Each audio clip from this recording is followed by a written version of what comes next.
We're DINKs. We can go to Florida on a whim. We're DINKs. We're already planning our European vacation next year. DINKs. We get a full 8 hours of sleep and sometimes more. We're DINKs. We get desserts and appetizers at restaurants. We're DINKs. The response that pronatalist communities or even just like broadly conservative people have to them is just totally wrong. These are people who really should not be having kids. We mean this both from a genetic reason, like as we've talked about, like a DINK is obviously more likely to be narcissistic, less likely to want to get back to society, etc. But in addition to that, they're not going to be good parents. Would you like to know more? I just hit record, so we're set. Let's make sure you're looking gorgeous. I love it when you have a little flippy do on your forehead of hair. It's just really... I wanted to see. So I love my wife, and I am excited to be here with you today because we are going to talk about a subject that I didn't really know about. Apparently, there was some meme around this because a bunch of people got mad at people on the internet about this because people on the internet love to get mad and judge other people. But it is the phenomenon of DINKs. And is it dual income? No kids. No kids. So these are couples who have no kids. Yeah. And I think a lot of people, they look at us, the pronatalists, and they're like, oh, you're fighting the DINKs, right? And it's like, not really. And we'll get to this. Actually, so at the pronatalist conference, somebody came up, right? And they were like, well, you guys as pronatalists, what are your views on and how are you going to fight the use of condoms, and other contraceptive devices, right? Because well, they also ask you this like on the spot in front of a large audience of people. Yeah. And I was like, I said something along the lines of, look, I do not want kids being born because they were born accidentally. That is not a victory. Seriously. Or to people who don't want them. Come on, guys. How is that a good thing that we are basically forcing people who don't want kids to have children with people who they did not intend to have children with? Talk about cruelty. Well, to the kids, the kids choose this. Yeah, like, come on. Yeah. And this is very much around DINKs. If somebody doesn't want kids, like, that is not our job within the pronatalist. Well, and also, like, we don't want them to have kids. Our job is to protect their right to not have kids, because if we care about kids and kids from them. Exactly. But let's talk about DINKs more broadly. So we'll do the little video of the DINKs here so you can see.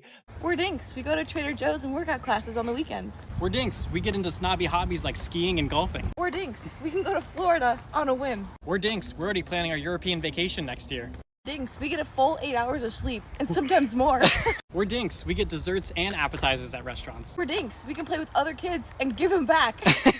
We're DINKs. We still do it 3 times a week. We're DINKs. We spend our discretionary income on $8 lattes. We're DINKs. We max out our 401ks, Roth IRAs, and HSAs. We're DINKs. We don't use our kids or dog as an excuse to leave a party. We just leave. They do come off as a little insufferable. Well, for context, like DINKs did start trending a lot recently because a lot of DINKs are making TikTok videos specifically about it.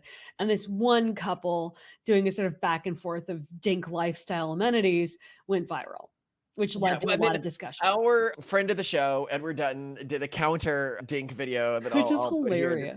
Found randomly. It just came up because his voice sounds familiar. We're DINKs. We've been sucked into a death cult. We're DINKs. We're putting our immediate hedonistic desires above our long-term genetic interests. We're DINKs. We're part of a selection event, and we've been selected out. We're DINKs. We're coping with the fact that we're going to be failures as organisms. We're DINKs. When we're older, we're going to look back on our lives with a profound sense of regret. We're DINKs. We're going to die cold, alone, and with no one in the world who loves us. But no. It makes perfect sense, right? So these individuals, like when you see what they're talking about, when you see why they're excited to not have kids, you're going to repeatedly see a few through lines. It's primarily because it allows them to engage with more consumerism. That's a really big thing. Like they're like, or savings. Consumer. Like in the DINK video, they're like, we max out our Roth IRA, 401k, and HSA. Well, we do too, by the way. You idiots. Okay, of course. Parents are more likely to need to do that because they need to save the money. But yeah, whatever. They're not just irresponsible. They're much more excited in their consumerist behavior. They are. We can buy an $8 latte, that we can go on random trips, that they order appetizers and desserts. That we do too. Who does that? Who goes to a restaurant and orders 3 courses? That's insane. Well, we order appetizers because we just eat appetizers. Yeah, like we share order an just appetizer. appetizers to save money and save on calories. Well, so there's that, and then there's a lot of like, well, we get to have sex more often. Yeah, we or still there- have sex 3 times a week. So many married couples we know have not sex 3 times a week, every single night. If you care about that, kids aren't going to stop you from doing it. Hold on, Simone. I'm not saying, and I do not think it is helpful for us to say that married couples can have everything a DINK can have. True. While you can look at individual things you're saying and saying that's not true of all married couples.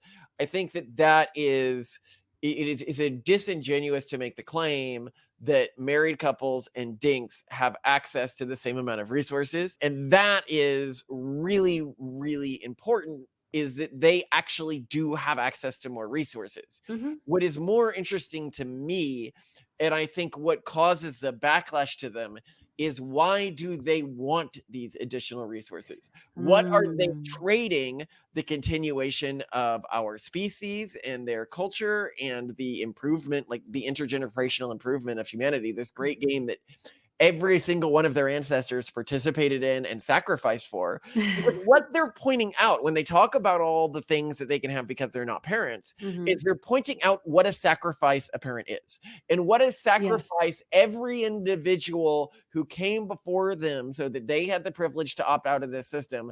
The sacrifices that huge great chain of individuals had to undergo for them to have the privilege to basically cash out now. It is as selfish as the boomers who go out there and just take out tons of debt in the name of future generation. Yeah. They are cheating the system because they don't have to deal with the consequences personally. Now, what is also true is the genetic precursors to their psychological proclivities that lead to this sort of narcissistic and selfish behavior are going to be bred out of the population. So that's a good thing, right? So that's removing. And the cultural groups that did a bad job of motivating them to, intergenerationally stay in this system are also going to be bred out of the population. And even if those groups are aggressively attempting to convert people intergenerationally, the groups they're converting from are going to get better at resisting them. We're just not going to see that anymore. There's one study I saw recently that said something like 55% of Gen Z plans to not have kids. 55%. Whoa. And for a huge portion of them, it's environmental concerns. So they have been so brainwashed by this environmental apocalypticism because every generation, every 20 years, there's an apocalyptic cult. Their kids are going to not have kids, if they had kids, because of AI, right? You see this in the EA movement, which has just become this crazy, aggressive Luddite community.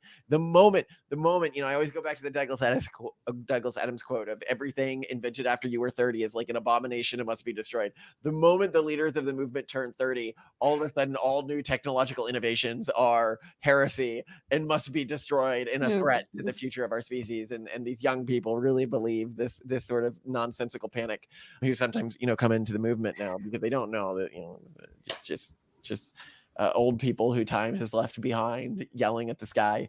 You wouldn't understand, Dad. You're not with it. I used to be with it, but then they changed what it was. Now what I'm with isn't it, and what's it seems weird and scary to me. It'll happen to you. But where are they going with this? Yeah, so these concerns, this sort of susceptibility to this form of apocalypticism, like environmentalist apocalypticism, is hopefully going to be bred out of our species. Now, this will lead to more environmental catastrophes in the future, but I mean, humans have had a great job and done a great job at creating environmental catastrophes over and over and over again. You look at like when the Environmental Protection Act went into place, it went into place because lakes used to regularly catch fire in some areas. Oh boy, like I forgot about that. Or the London smog, like people apparently it's worse than like Bangkok today. You could barely, like, if you walked into London, people would just die. All around you. Yeah. At you. If you go historically, right? People are like, yeah, but that's just like industrialization problems. If we go back to like Native Americans, like working off the land, I'm like, oh, where did all the megafauna in America go? where did the giant sloths go? No, when they came to this country, they systemically exterminated hundreds of species, just completely changed the ecological landscape, caused huge ecological disasters because humans always do this. It's what we do, okay? Yeah. And It's very natural. That's the problem, I we had guess. reached this one iteration of our species and that thought it might go in the opposite direction, but the moment, that then also became a sterilizing mimetic context, like they then disappear. So you Yeah. have these dinks and people are like, well, do you hold animosity to them? And it's like, no, I mean, really, I think I hold a level of pity for them, because a lot of these people, when I look at these women who are spending, $300K or whatever on trying to get pregnant and they're like 45, they had this mindset when they were younger because they didn't realize, or they didn't fully accept yet, that they're what gives them the happiness that they were getting from things like this commercial extravagance, these trips, was going to change as they got older.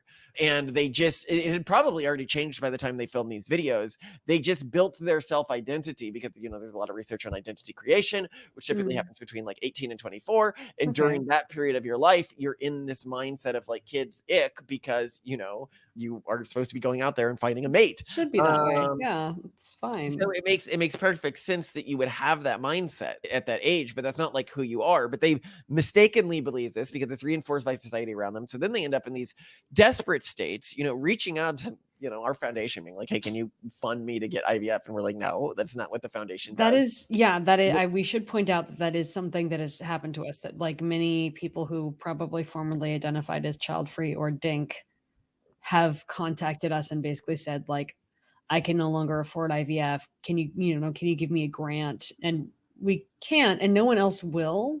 So this is something people should keep in mind. Like, even if you that you made your own bet is really at the end of the day, and people don't realize that they have thrown away their happiness and their future. No organization is going to invest in a person's fertility if they're in their 40s and having trouble having a kid, because they're the same dollars that they could spend on that older person could help, like, 10, 20-year-olds have kids. Yeah.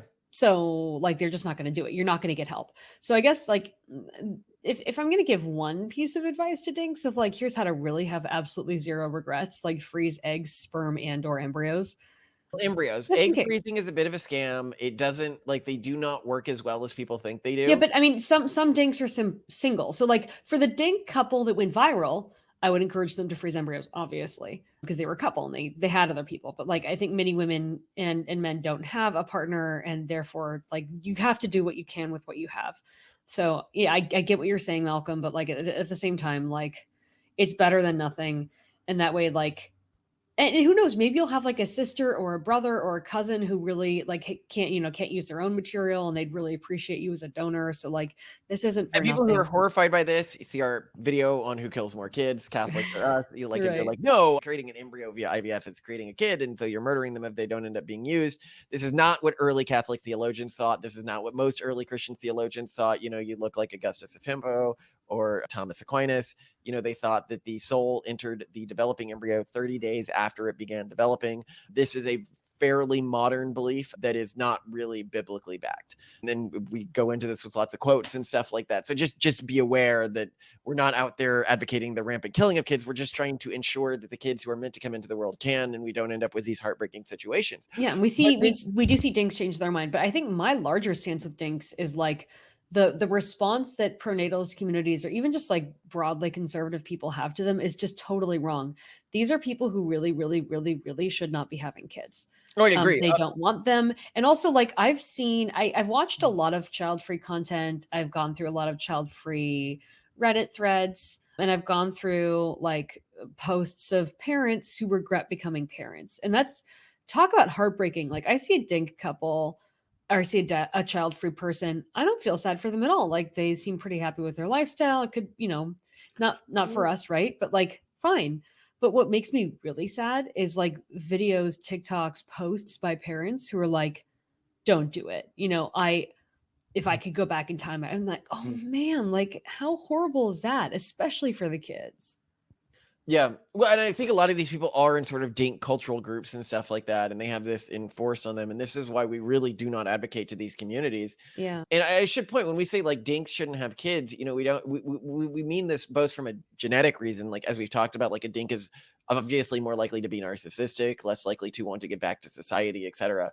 But in addition to that, I think that they're not going to be good parents. And even when it's heartbreaking when somebody reaches out to us and they're like, I didn't start trying to have kids until X age because of whatever, it's like, well, so nobody chose to be with you who you were willing to accept, like that's a sign, okay, that you waited this long, that you didn't question what you were being told by society.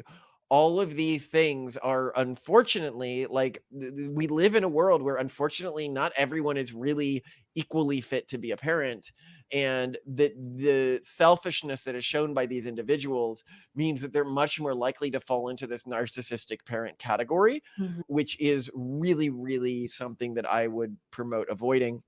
One of the tweets that was done and like counter to the DINKness, I think it was actually Elon's tweet to this, is he goes, it's really selfish to not have kids because what you're saying is somebody else's kids have to care for you in your old age. And I thought that was I don't think that's going to compel DINKs, but it is also a true statement. When these people are, promoting immigration and stuff like that, what they're essentially saying is we didn't take the time or make the effort to raise the next generation ourselves, and therefore, when I'm old and I'm living off of the dole, off of society, off of Social Security or whatever, I need to import people from other countries to support me. But I also I don't know if I don't agree with that particular stance of Elon Musk. I don't I think a lot of these people are going to die deaths of despair, or they're just not going to get very good services, or they're not going to get human help because the human help isn't available, and they're going to have to deal with that. And that's just kind of on them, or they'll be fine. And, it's a market-based thing, and they will have saved the money necessary to pay a very pretty penny for whoever is very happy to receive that money to give them services. I don't like that argument. To me, doesn't do anything. Either they're going to, die alone on a floor, not being taken care of because they haven't planned accordingly, or they're going to kill themselves, which I think euthanasia is going to see, especially in a post-demographic collapse world, people are going to opt into humanely killing themselves when they become too old to either pay for their lifestyles or they're unhealthy. Or they're just going to be able to pay for someone, whatever. And that's fine. I'm okay with employment. If they are paying for people, but a lot of these people are not really planning to pay for and other they're going to die alone on the floor. Or they're going to be a major voting block because people aren't having as many kids, and elderly people vote more than young people. And they end up taking the money from the younger generations to support their indulgent lifestyles, which is something that we're already seeing the older generation do. That's where this unsustainable debt load and everything like that is coming from. And they will do that, and they will keep doing that, and they will do it more in the future until the system breaks. That sounds pretty evil. Okay. Because they don't care. They don't care about future generations, and they don't care about people younger than them. They only care, when you see the videos, they're not like, I'm a DINK so I can give back to society. It's, I'm a DINK so I can indulge in personal hedonism as much as possible. And we will have the next generation is likely going to suffer to some extent because of these individuals. However, that suffering will to some extent be ameliorated with the knowledge that at least these individuals have removed themselves from our cultural landscape and our genetic landscape. And this is something that I think people really don't expect much. Running the pronatalist movement, people will come to us and they'll say, how do you convince this environmentalist who doesn't want to have kids? How do you convince this person who has no kids that they think they can't afford them or something? And it's like, well, except, the less money you have, the more kids you have. So clearly people with less money than them are able to afford kids. Within all of these instances, we're just like, don't have kids. With no argument for them. And they don't get it because they're not used to that. Every movement they've dealt with before says, everyone, you must do what we're telling you to do. When we come to them and they come to us and they're like, well, what do you think of me doing this? And we're just like, well, we don't care about you. You don't matter to us. You're not part of the solution. You're not, and you have no capacity to be part of the solution. The mere fact that you would ask me to convince you shows you have no capacity to be part of the solution. Yeah.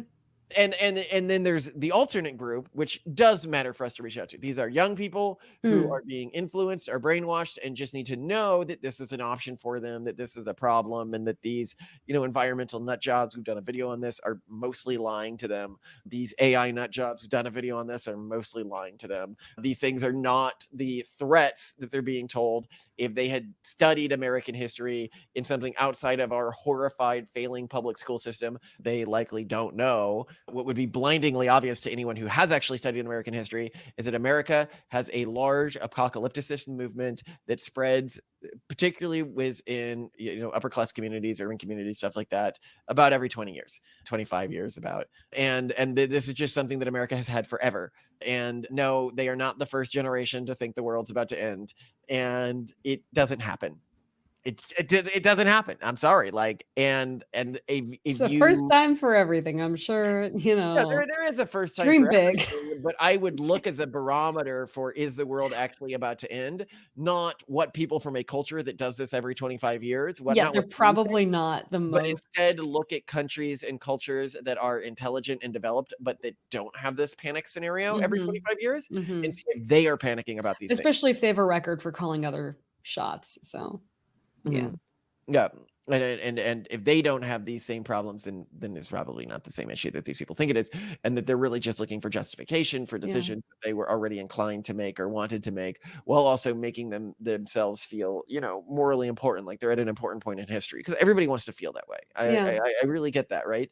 And I just think that we are at an important point in history, but not in a nothing we do matters way, but see our Dark Ages video. Everything we do in history right now has an extra layer of importance to it, because we are in one of the last ages of prosperity, one of the last ages where you could really indulge in Dinkism.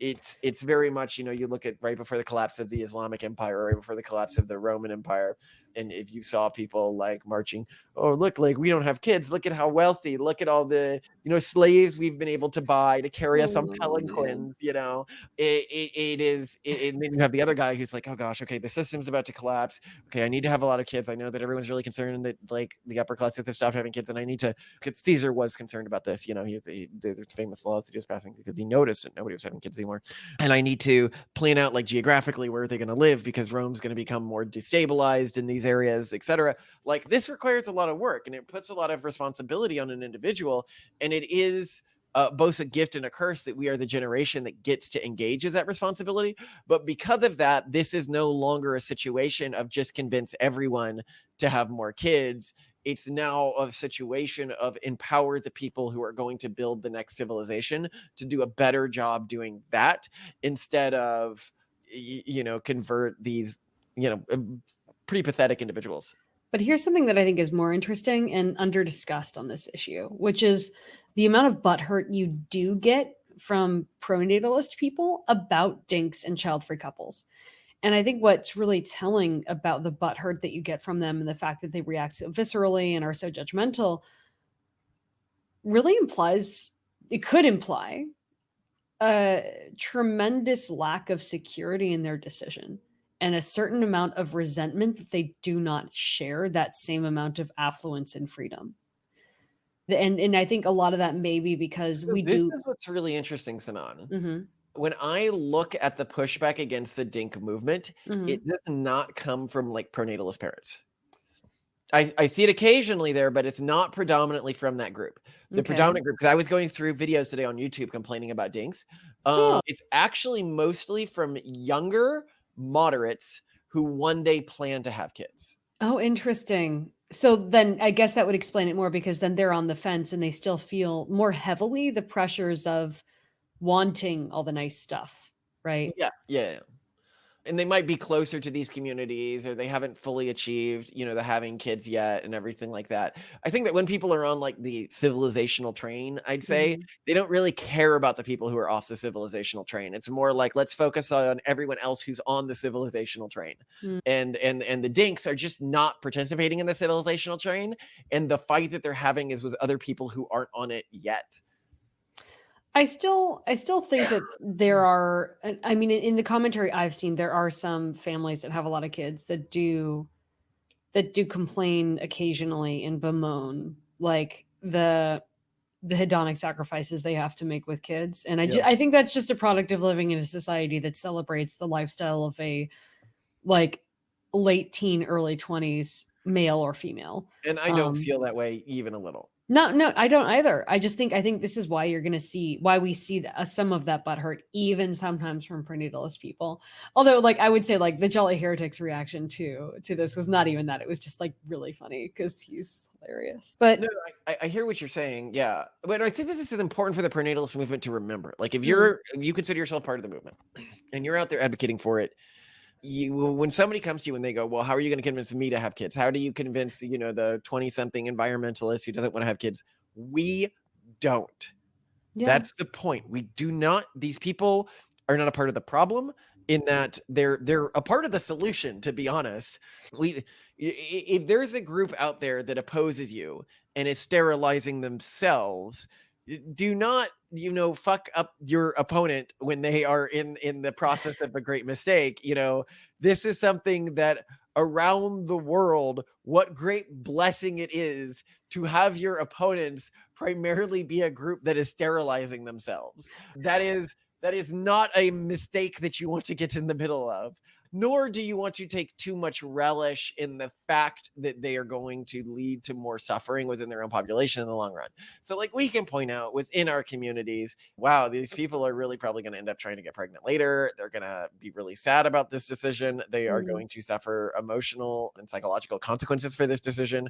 But we do not publish that, when we're doing like press stuff and stuff like that. We don't push those positions. We do not say, oh, they're going to regret this, because that's not the message we want. Like, we are okay with the fact that they end up regretting this. We just say, do what you want. We don't care, because the kids that are not burdened with having to live with these parents are fortunately, hopefully, going to be born into families like ours or like other high fertility families that really are having kids because they want to make the world a better place intergenerationally, and because they want to participate in this intergenerational cycle, and not as an alternative to going on a trip to Florida every year in terms of the amount of happiness or status it gets them. Yeah.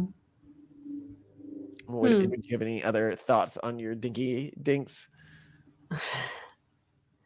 One thing I'm just thinking about is, before we had kids and we lived as a DINK couple, having these thoughts of like, well, I better enjoy sleeping through the night because I'm never going to do it again.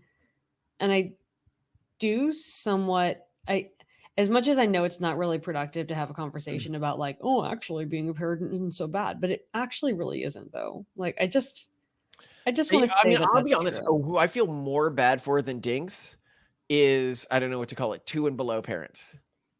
Oh, Neil, that is oh, that's really interesting. Yeah, the hardest form of parent is having one kid. So hard. Oh. I think 2 kids might be almost as hard, but they're both really hard. Like, at least when you have 2 kids, they like, keep each other occupied a little bit. Yeah. Like a 1-parent family is they're not really on the civilizational train, so they're not getting the benefits of having kids. And 2, the effort required to raise 1 kid, the sacrifices you make to raise 1 kid, sure, yeah, are so much higher than the sacrifices you make when you're having 7 or 8 kids or something like that, Oh, it's the worst. And everything's a big deal. Also, like, you kind of feel morally obligated to like make everything a big deal. I was thinking about the sleeping through the night thing that you were talking about. And I remember when we had our first kid, like that was genuinely at the beginning, like an issue. Like I was like, oh, so much work. It was only so much work because we had decided to make it a lot of work, because that's the thing. Yeah. Like when you're like, oh, I'm just going to sit up and stare at my kid all night. And that's not to say like literally every night. And I've been sleeping incredibly well, like solid 8 hours, really good sleep. I have never slept so well, I think, in my life up until like this past month. I don't know what's going on. It's just been amazing. You used to always complain about sleeping. I'm glad you're happy. But maybe it's all the sex dreams. Maybe it's all the sex dreams about you. I don't know what it is. It's that I'm extra hot for you. It's that you've been extra hot. So like maybe I sleep well because my female mind is like, husband's in the house, everything's perfect, he's better than ever. So now you can really conk out, improving to stay good enough for you. But like I sleep with our I'm in the master bedroom now. The crib is right here. The bed that I sleep in is right there. And I am always listening. Like, I will always have an infant in this room, and I'm always listening for them breathing. I'm always paranoid and like terrified that they're going to stop breathing. I'm always like, I'll wake up and then I'll listen for them. So like, I am constantly like monitoring. I am worrying, but also like I'm sleeping really well and I'm fine and they're fine and nobody's fussing. And like, it's okay. Oh, and I can also hear both of our kids immediately below me because their bunk bed is like immediately below the master bed. And I can hear Octavian talking to himself and like thumping the wall with his toys and stuff. And that's good. And it's fine. But like, it also just sort of becomes like part of your background mental processing.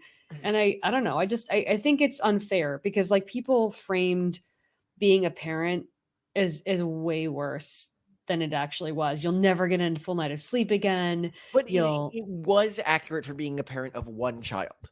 Yeah. All fair. of the negative stuff you hear about being a parent is totally true if you are a parent of 1 to 2 children. Yeah. It is totally not true once you get well above 2 children. Yeah. So being a D.I.N.K is the worst. A dual income one kid. Yeah.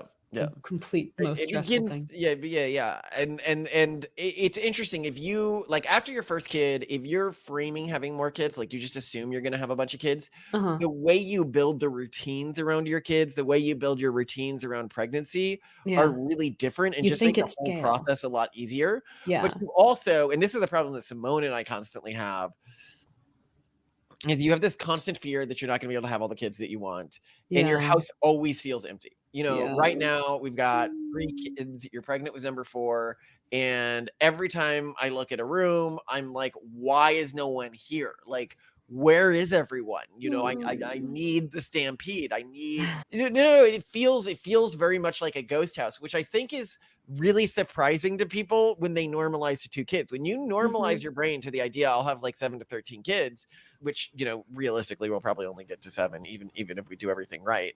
You never know. We can try. And you look at things, you're like, well,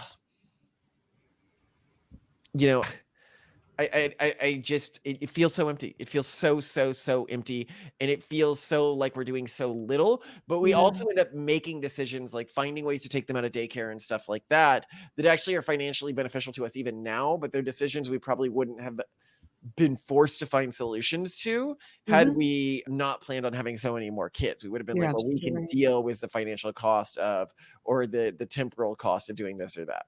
That's true. Yeah, you're allowed and able to and encouraged to make very unsustainable financial choices. So like, yeah, I guess it is true.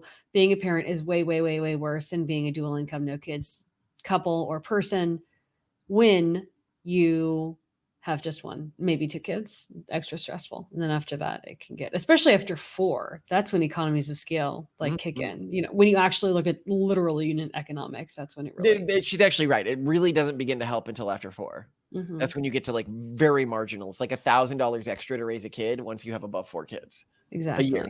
Yeah. It's just not much. But anyway, to all the dinks out there, we respect your choice. Have fun. You have our blessing and you don't need it, but we don't need your blessing. Have a great life. And I really hope that it does work out for you because I appreciate the service that you are playing to our species by removing yourself from the cultural and genetic pool. God. Speaking of genetic pools, I want to start doing these ads at the end of videos. Because I want to support my brother, and he has created a very cool product. We really like our brother. Legit, though. Smart guy. We've talked about him in other episodes. It's called Bun Box, like bunny box. One word. Box. BUNBOX. You can find it on Chrome Store. It's a free Chrome right plugin. now.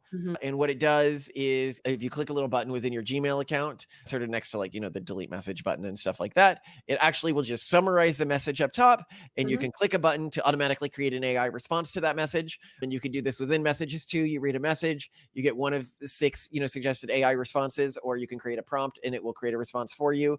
And it works spectacularly well from what I've seen so far, that if you're worried about security or anything like that, I mean, he's my brother. Like, I don't know. Like, if you trust, I trust him fully. Like, this is the thing. Like, if it was anyone else out there creating like an AI product like this, I'd be worried about giving them access to my inbox as an AI. But this is like alternate timeline Malcolm. Just think what you will of that, you know. The alternate timeline Malcolm, who worries about everything. Like, we were once in a building with him and he was like, how sure are you of the structural integrity of this building?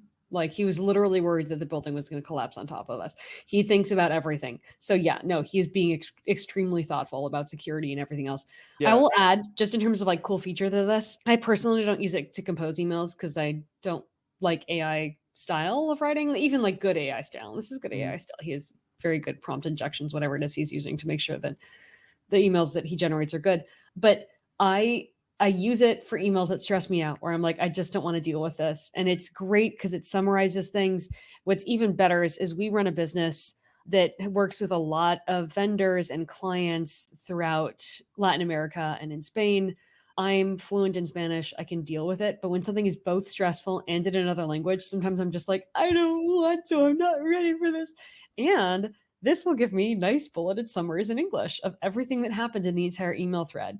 It will even remind you if there's like a chain that you summarize, it will say like, so-and-so said this, and then you responded saying that.